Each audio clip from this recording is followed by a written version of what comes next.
Okay, good afternoon and welcome to today, Monday, 28th of November 2022 edition of the main issue on Abuja City Journal, ACJ Online TV. My name is Remy Adebayo. The year is running to an end, and I'm sure that everybody is preparing towards the Yuletide season. We know that most of you also have the plans and intention, for those that can afford it anyway, to observe your holidays outside of the country. Unfortunately or fortunately for you, your passport has expired or is close to renewal and you need to do it. And of course, there are complaints that there are many things that are wrong. Most Nigerians do not have access to renew their passport. The passport time, the response time, the financial implications that go with it has got a lot of Nigerians frustrated. And they are saying that, how did you get here? So this afternoon, I have in the studio a veteran journalist, a seasoned, someone I can call media diplomat, public interest analyst, Mr. Ibrahim Dan Halilu. You are welcome to the studio, sir. Thank you very much, Remy. It's our pleasure to see you again. It's my pleasure being here too. Thank you so much for sparing your time to be on the ACJ with us this afternoon. Thank you. And this afternoon, we'll be talking about international passport issuance, the hurdles and frustrations, and which way forward. And to weigh in on this, as I said earlier, is Mr. Ibrahim Dan Halilu, who himself has experienced it.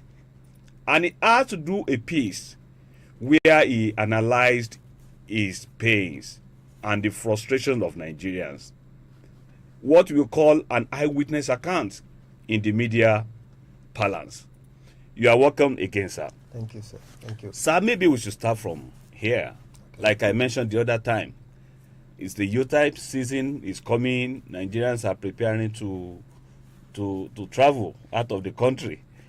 And should we be considering external experience for Christmas when we have our Budukatu ranch, we have our Jos, we have everywhere that we can go around in the country?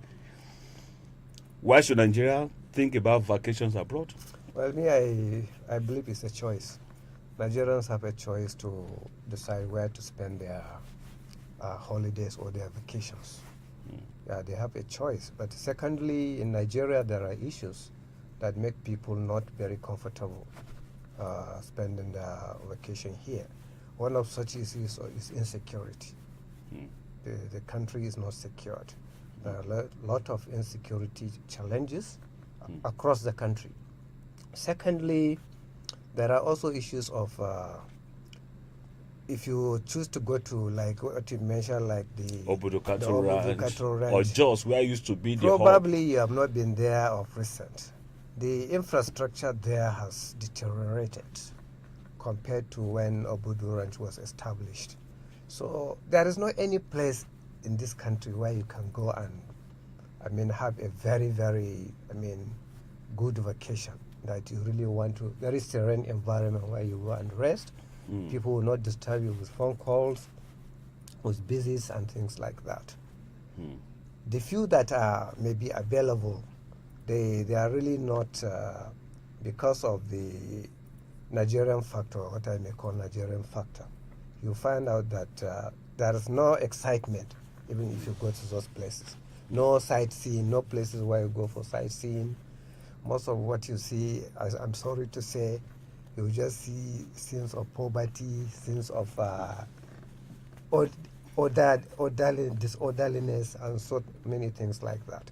So people want a new change of environment. That is why they travel abroad on vacation.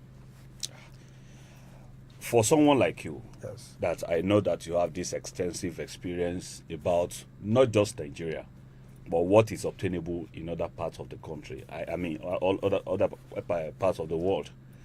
I am aware that you have seen how things are obtainable in other countries of the world. And tourism is a major income earner to countries, even here in Africa, we can talk about countries like Kenya. And we are talking about insecurity as major factor why Nigerians cannot enjoy their own country.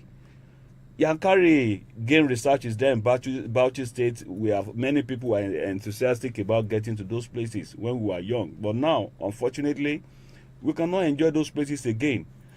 What can we do, or what do you think are the things? How can we lower this level of insecurity so that before we get to the passport issues, so that Nigerians can have reasons to enjoy their country again? The irony is that most of these things, they are intertwined or they are interrelated.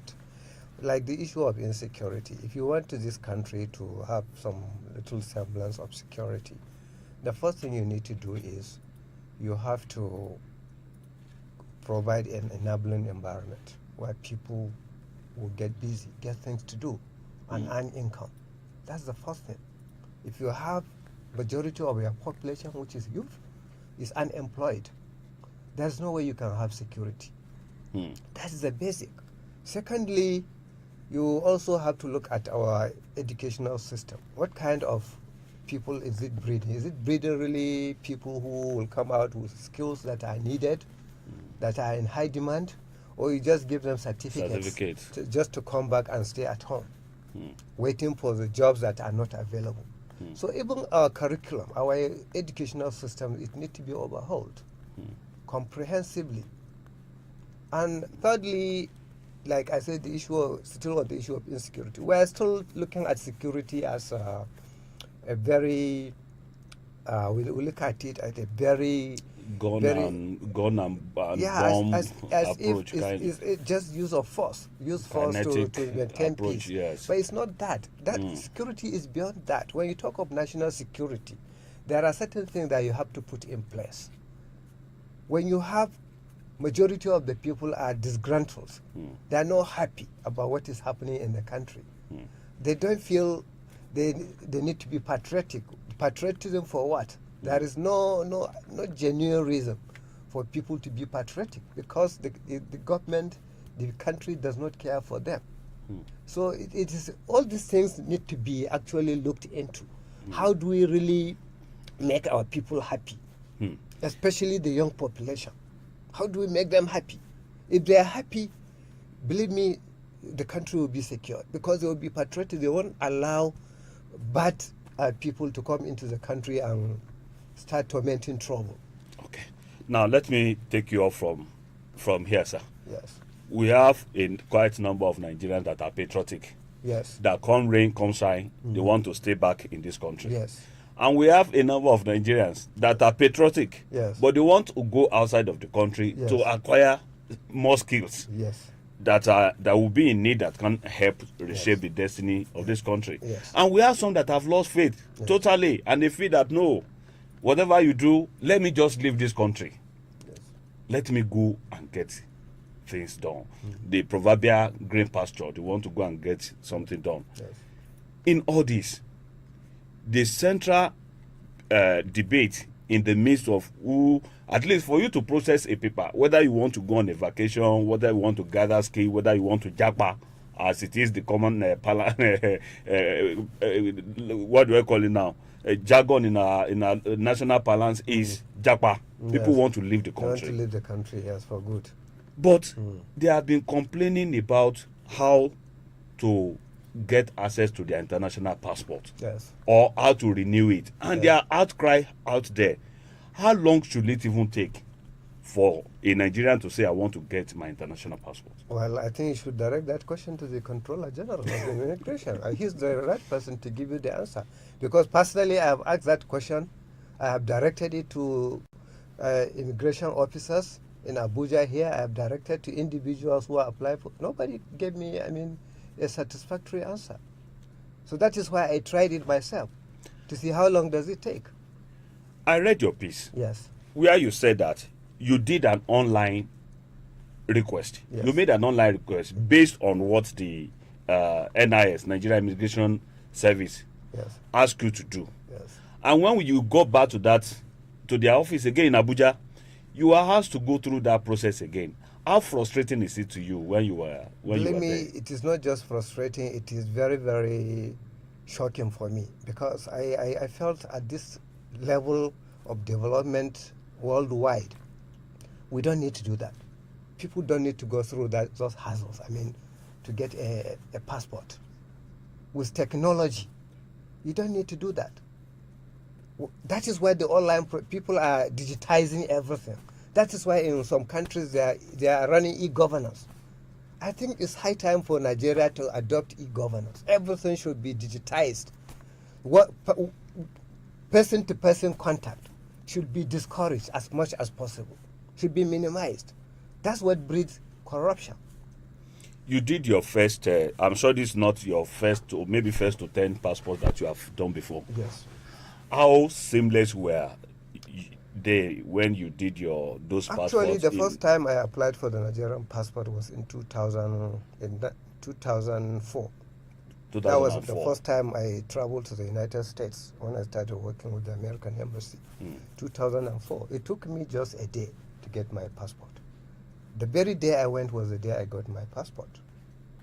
The second one was in 2006. Almost I got it within 3 days. And then the third one was in 2010. Some of the were not renewals because they introduced new passports. So you just have to discard the old one and they brought this and acquire the and new all one. this, When you yes. introduced the ECOWAS one, Yes. the passport I had, the previous passport I had, did not expire. But I had to discard it and apply for the ECOWAS passport. And it took me, within, I think, less than a week, I got my passport. I didn't even go there. Somebody called me and said, your passport was ready. From the office? Yes, your passport was ready. And I went and picked it up. The last one I did was in 2000, I think, that's the one I did in 2015 in Gwagwalada Passport Office. That one I got it the same day. I went there in the morning, early in the morning. They did all the data capture and everything. And around 2, 3 o'clock, I got my passport and walked away. But I thought there should be improvement over those ones. You can get your passport in maybe in 12 hours or in 24 hours latest. But it's not working that way. With technology, with more personnel employed into the system. But the authorities are talking about COVID-19, that maybe this was what's responsible for the backlog. But I mean, when was how long have we been out of COVID-19? The real COVID-19. I know that we had COVID-19 in 2020. 2020, yes. Yes. Look, and we're almost going to 2023 for now. me, that is just an excuse, and that excuse is unacceptable. When you do plan for this kind of thing, you are talking of travel documents. This is something that people, even during Corona, people were traveling. So you have to make arrangement to make this document available to your citizens, whether Corona or no Corona. One, we want to look at it that That is why you need to domesticate it. Produce it here in Nigeria. Why should you go to another country to produce your passport?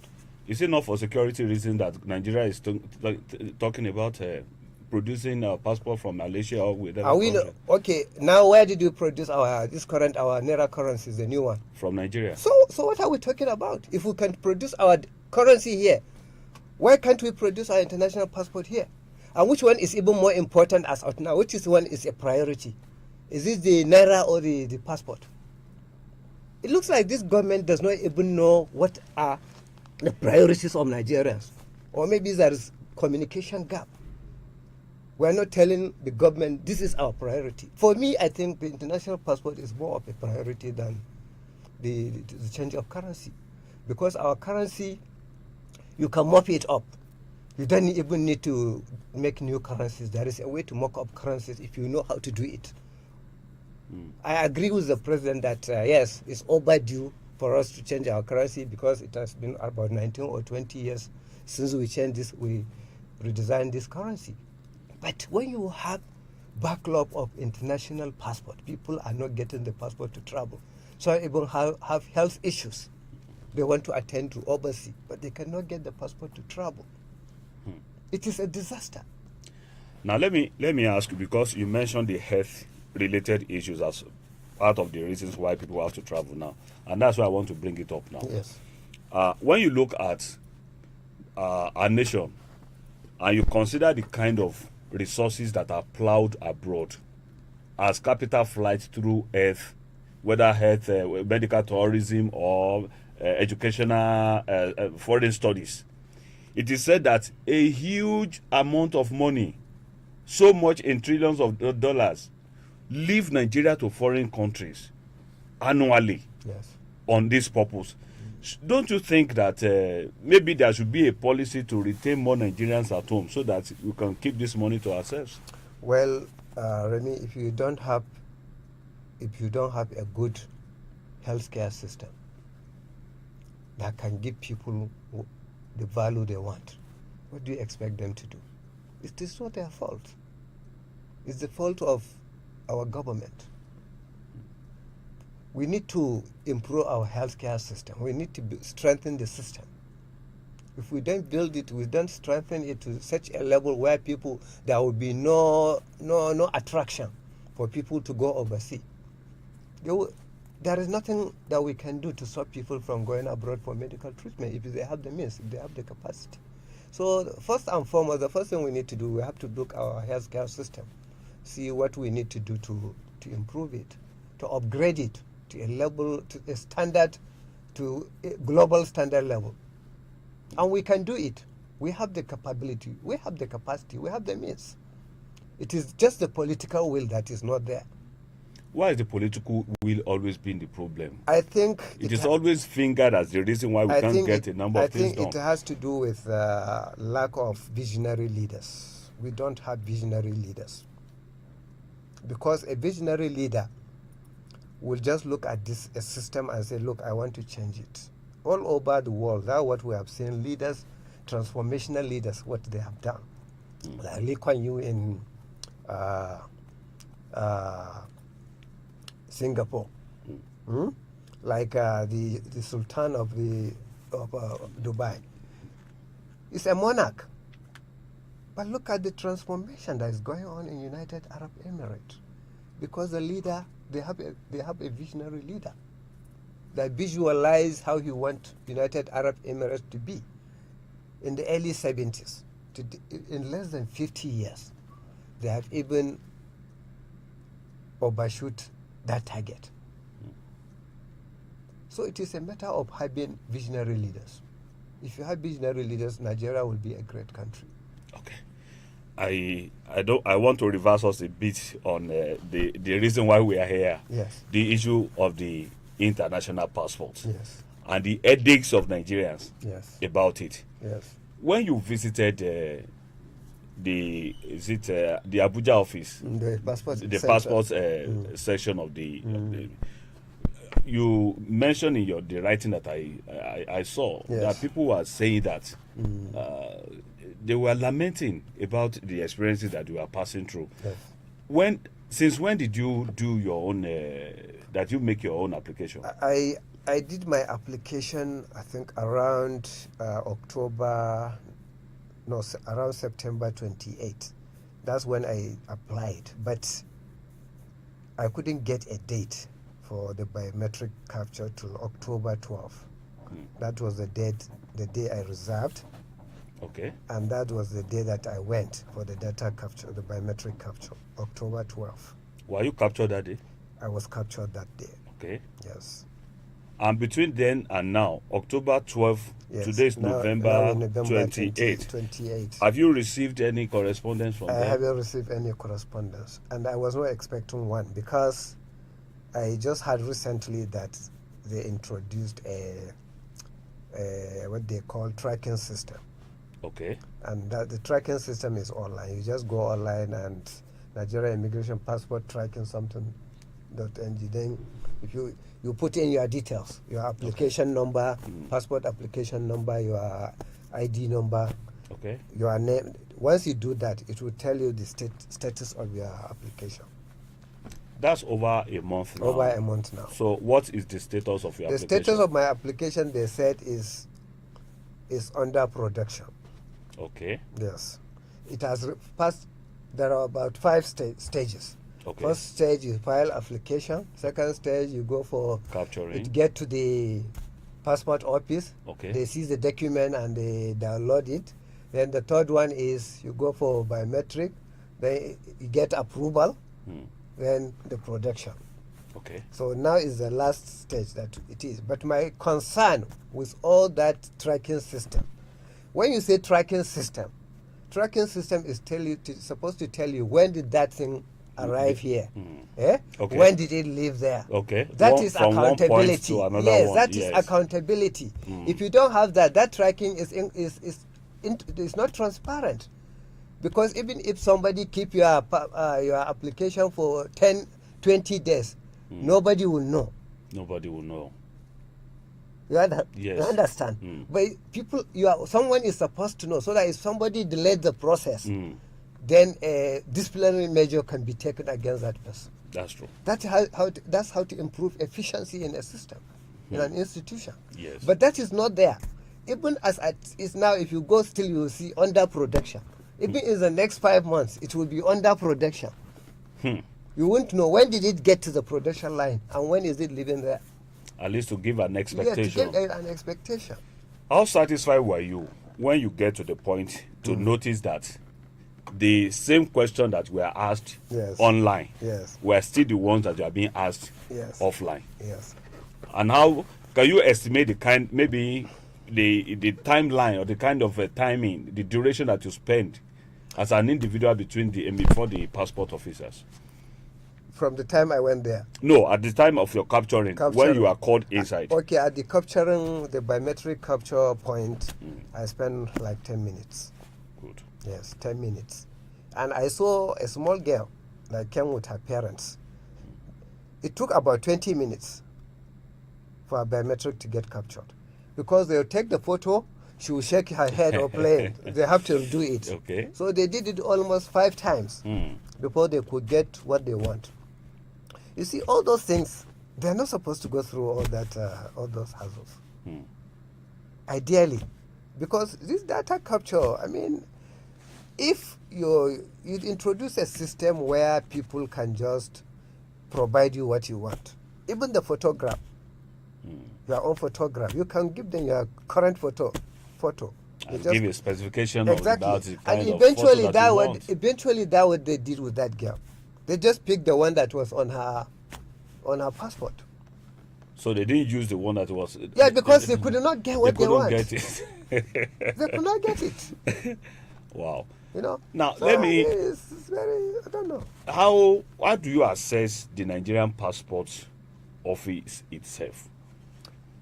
The passport office, honestly, I can tell you, it is not befitting of our external image, because it looks okay. I mean, when you enter, you see their seats. There are 3 rows of seats they have, each with some spaces for pathway.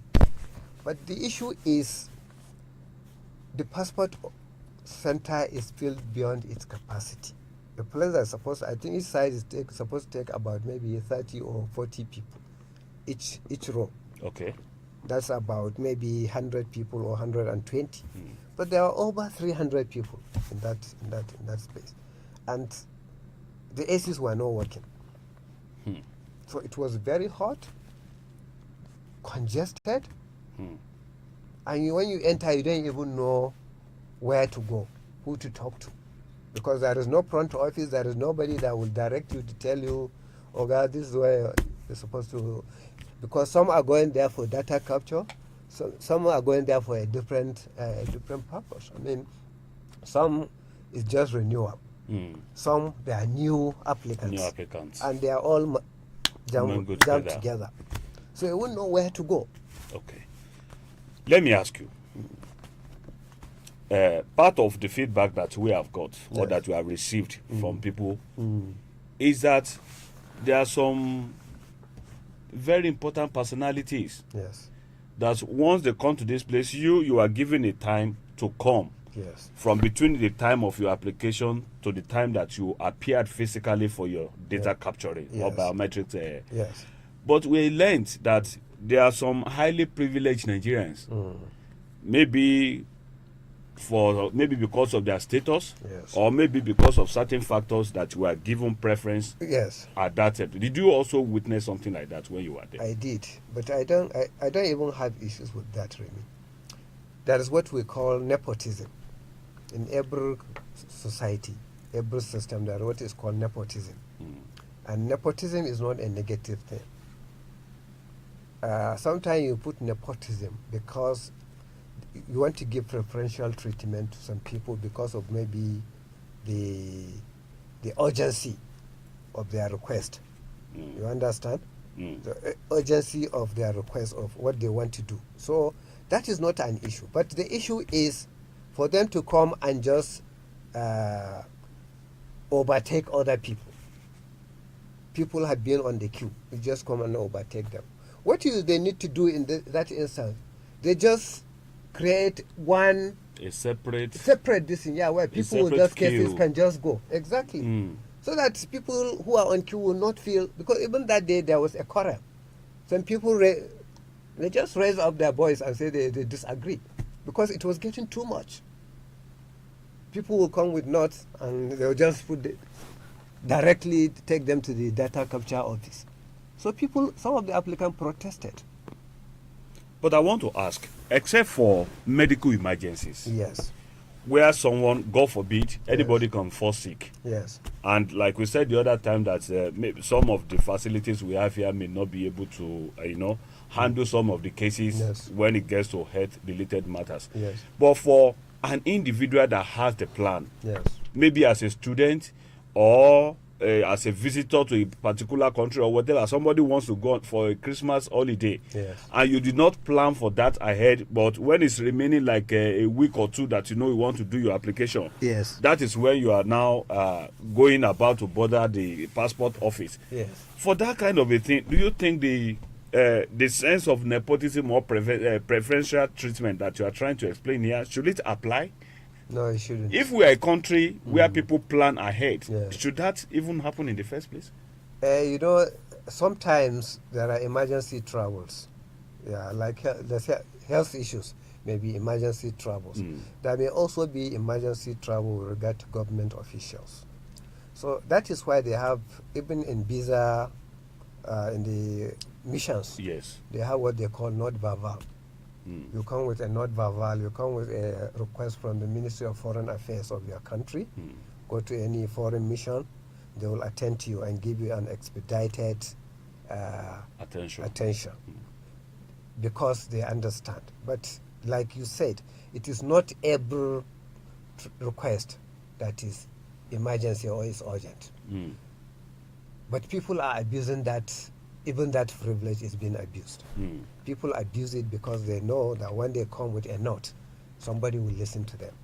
That is people that come with Yes, notes. with People notes. that want to wield influence. Influence, I yes. am somebody from Yes. this place and whatever. Exactly. What about maybe you have had cases of maybe higher cost rate? Yes. Maybe that's why some people are giving that kind of consideration. Yeah, that's another one. That's another Okay. one where they meet an immigration officer, they negotiate price. I will get it for you. This is what you pay.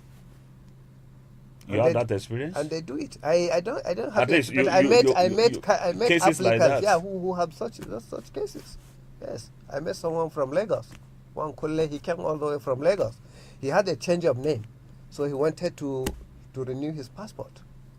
He paid 200,000 naira, according to him, to a lady at the immigration service office. An immigration officer. Yeah, an immigration officer, and still he did not get the service that he paid for.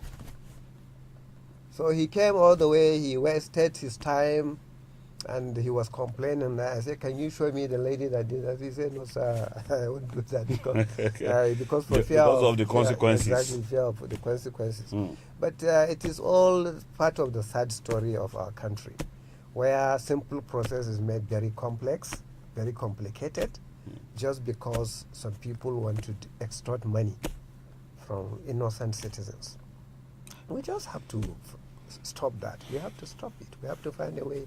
Government have to look into it, especially the Nigerian Immigration Service. And there are ways they can do it if they want to do it.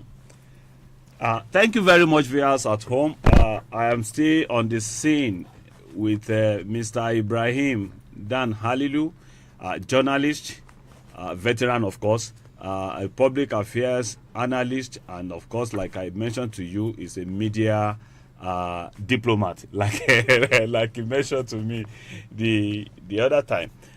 Sir, yes, you have mentioned certain things because we need to put this in the perspective so that we can help even our policymakers and government officials. Sure. They may not know. At times, I said that maybe these people do not even know what we are saying.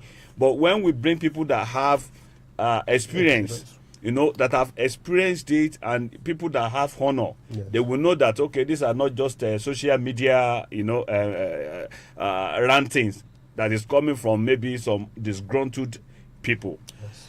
But recently, I think about a day or two ago, that was yesterday, and this I'm reading it from the Nigerian Guardian.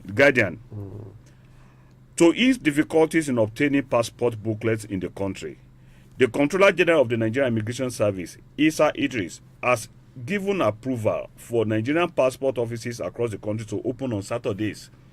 A communique issued by its public relations officer, PRO, Deputy Controller Tony Akuneme, noted that the action is expected to enable more people access the document and clear backlog occasioned by the 2020 and 2021 lockdown due to COVID-19. Also, Idris approved the immediate redeployment of 2 passport controllers in Ondo and Ekiti State as part of the efforts to sanitize the system and improve the process of passport issuance across the country. He said that Mr. Idris, that's the communique, that Mr. Idris has resolved to leave no stone unturned in the desire to make passport service available and stress-free to the traveling public. That is what we just heard from the Nigerian Immigration Service. Saturdays, they said they want to work now so that they can clear the backlog of whatever happened, COVID-19 lockdown of 2020 and 2021. But I can't recall whether there is a lockdown in 2021, COVID-19. There wasn't. Okay. There wasn't. That's why I tell you that backlog, the COVID-19, everybody is blaming COVID-19 for everything. But that is not an excuse. From 2020, even the 2021 to date, they are talking about. The Controller General has made a clear case that they produce the passport overseas. That's the main issue. And that's what they need to address. They have to domesticate it, bring it here, do it here. No matter what security measures they're talking about, our Nigerian security printer and minting can do it as well if they are given the opportunity to do it. Secondly, everything needs planning. You need to plan ahead. That is why I said everything now, people don't do something randomly in governance. You don't do things randomly. Everything is, you have to do it in a planned way. That's why I say how many people do they want to attend to in a day? If they want to attend to like 1,000 people or 2,000 people, then they say, how many centers do we have? Why do we issue these passports? If they have, right now I think they have only 2 centers for the improved passport, Lagos and Abuja. I even wanted to ask. Yes. That we have other passport offices. Yes. Why is it that some of them are not as overwhelmed as we have in Lagos and Abuja? Yeah, because the Lagos and Abuja issues a new passport, the improved one. The other ones, they are still issuing that old one. Does the old one permit Nigerians to travel? Yes, it does. So why can't Nigerians share themselves to all those places instead of... They do. Okay. They do. But even at the end of the day, the request for those passports still have to come to there is still to the headquarters level where the headquarters have to approve there is certain approval that it have to. In terms of the production is still centralized.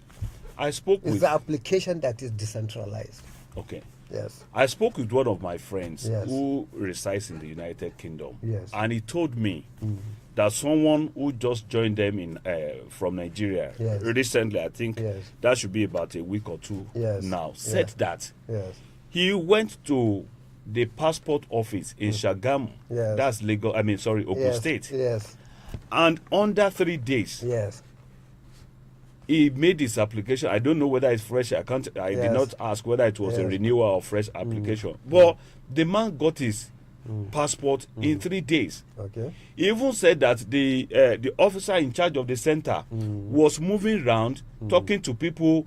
You know, he assumed the role of the chief customer care Okay. officer, talking to people. In fact, he said that he got to know of this because of the commendation that the man that traveled was the accolade he poured on the immigration officer at Shagamu passport office. So I was wondering that if we have centers that are not so overwhelmed, Yes. like Abuja, like Gwagwalada, like Lagos, Yes. why can't people go to those places? It's the issue of residency.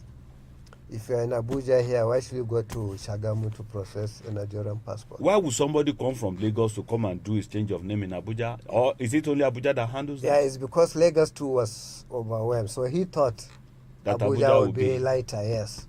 That was what his experience actually. He thought, because that Lagos was even louder than Abuja, the Lagos passport office. People are running away from it to come to go to other places.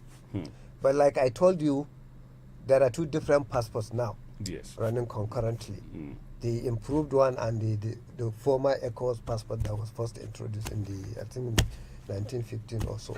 Do you have an idea of what is the difference between the The two difference is that this one they have introduced some other security features? on it. You go to other countries, there are countries where I think they just scan your passport. They don't need to be doing all these manual things.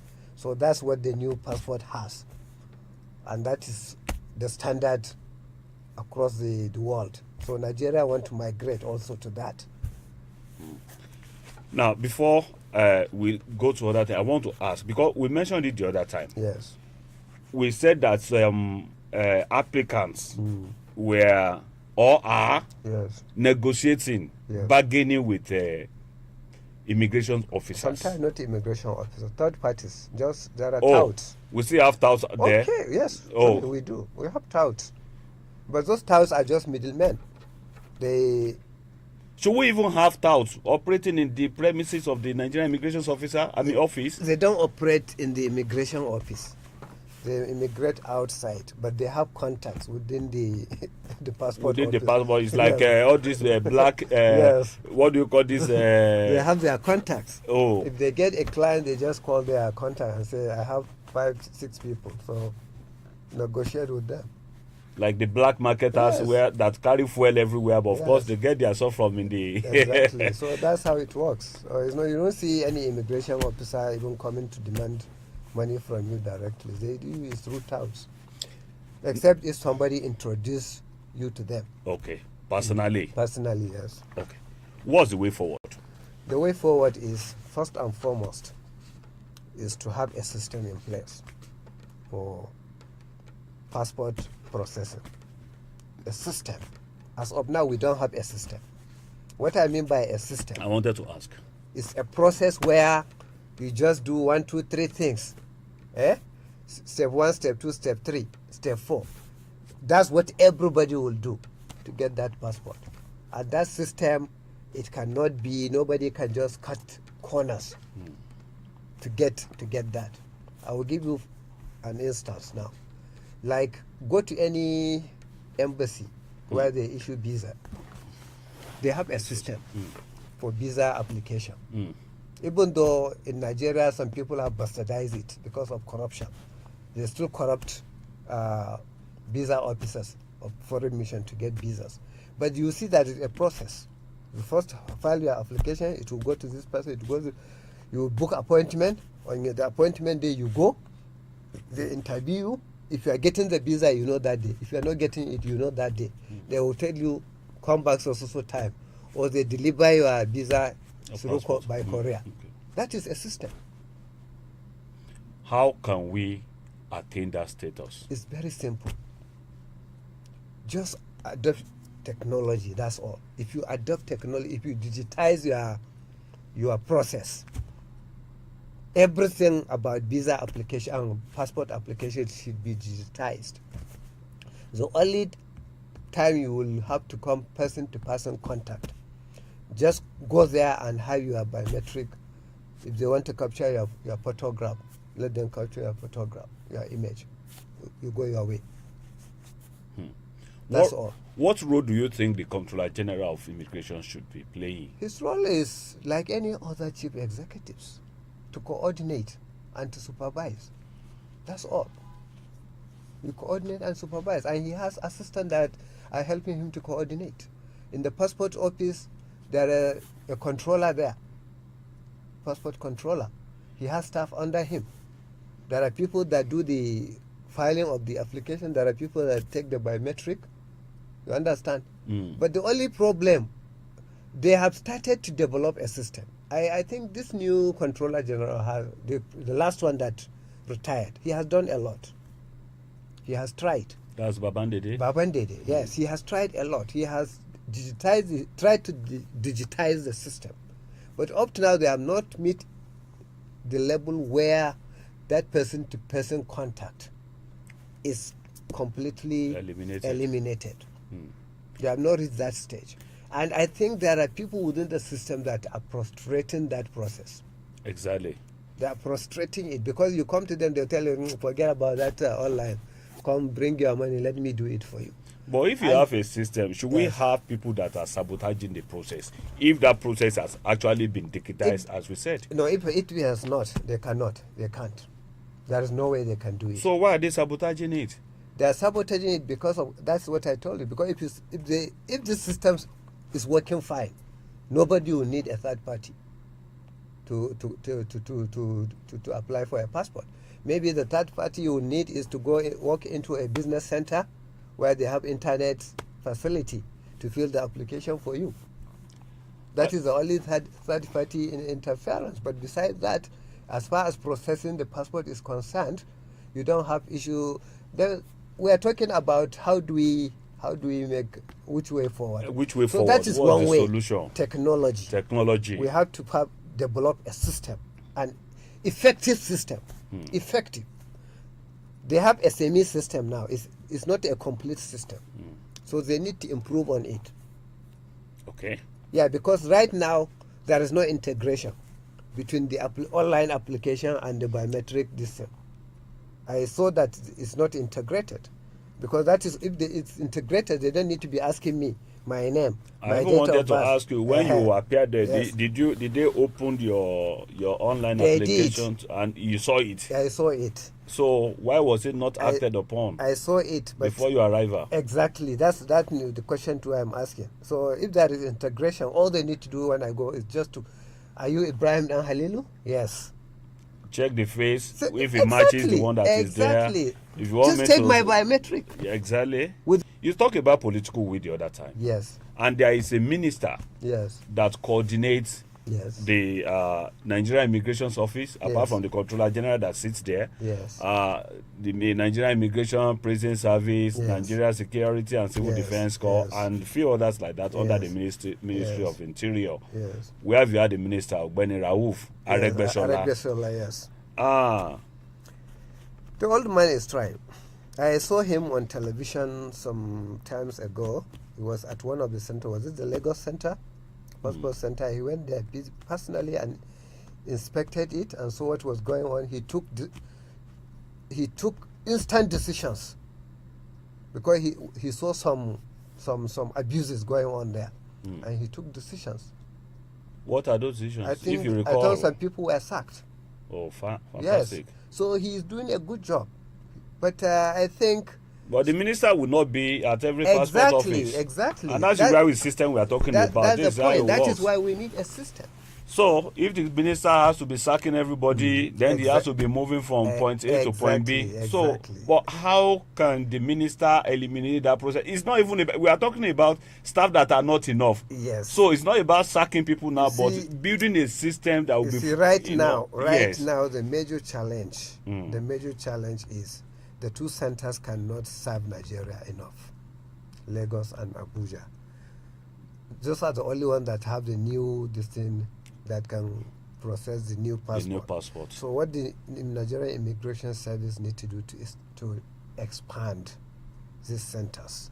Establish maybe a center in each geopolitical zone. There should be a center where you can go and process that passport.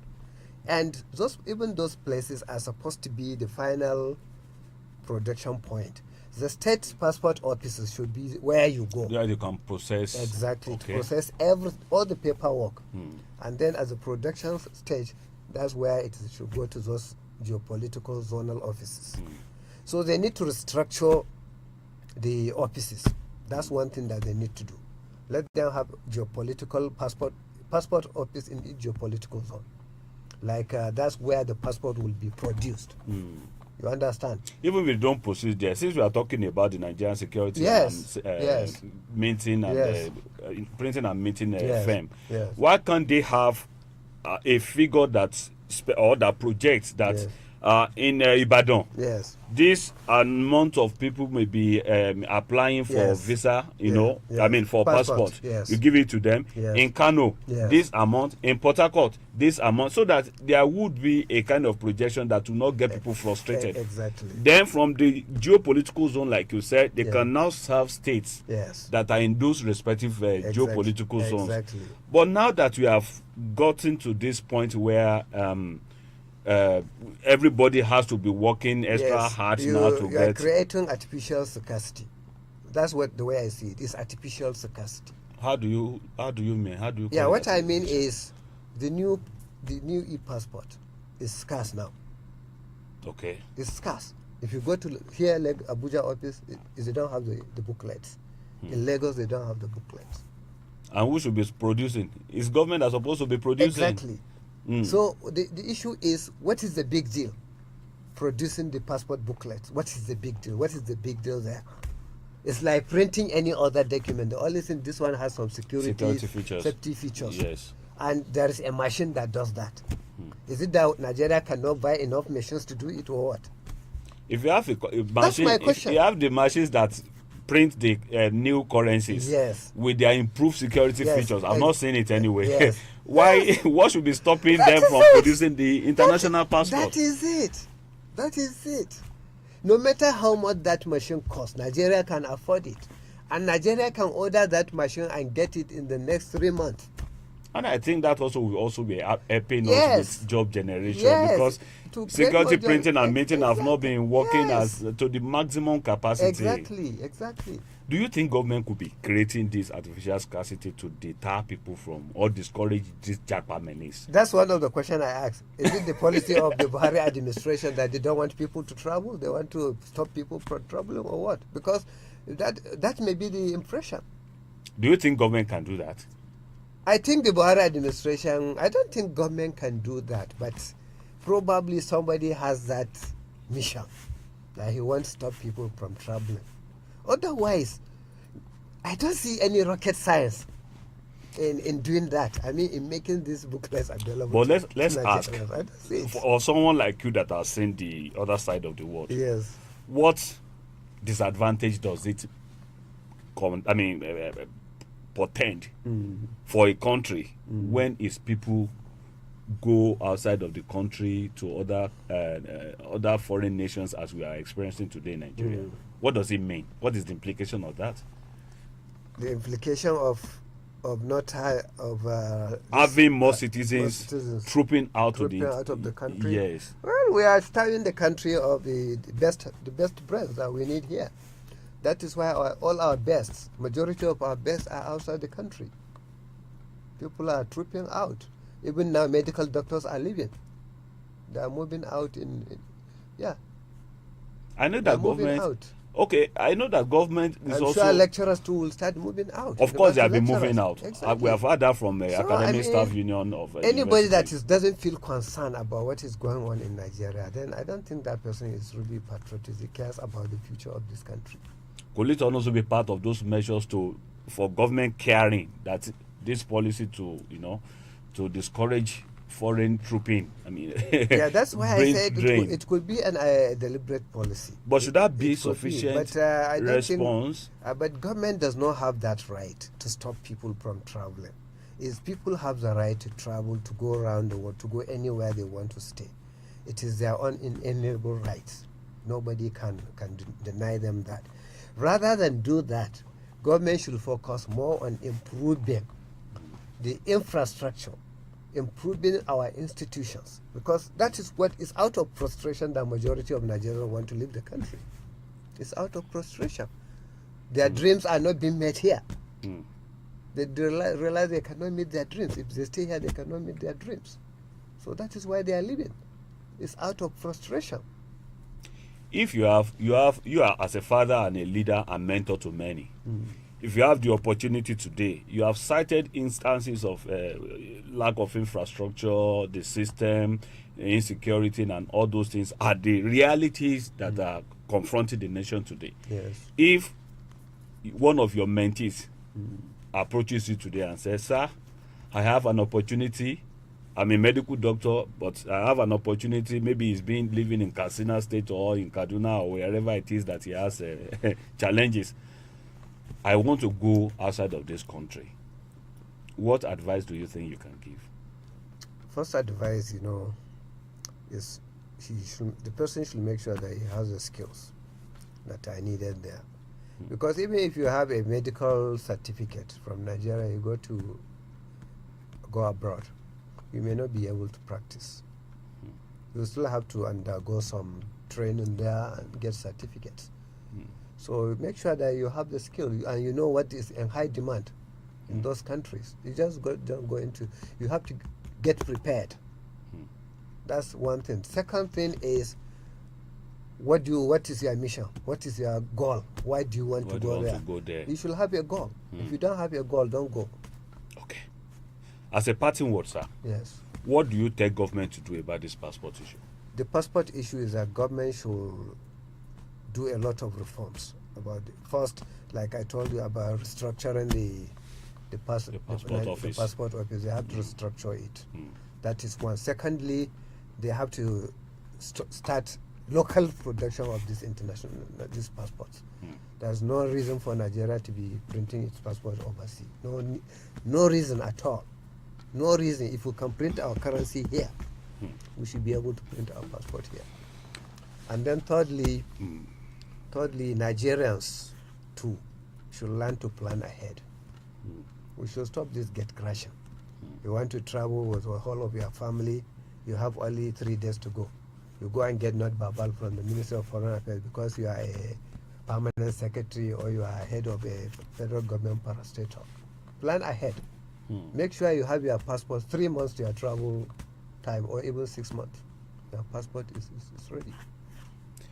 So you have heard it from our guest, Mr. Ibrahim Dan Halilu. He has told us, in fact, it is something that I will call Hydra-headed solution that has given us. Yes, we have problem, but the solution also lies in all of us. Government, he said there is no reason why we should not produce our international passports locally. In fact, we take a lot of resources outside of the country when we take our money to do that abroad. And to us, he said, let us plan ahead of it before we get there. And he has said a lot of things. There must be political will. We have to build an infrastructure.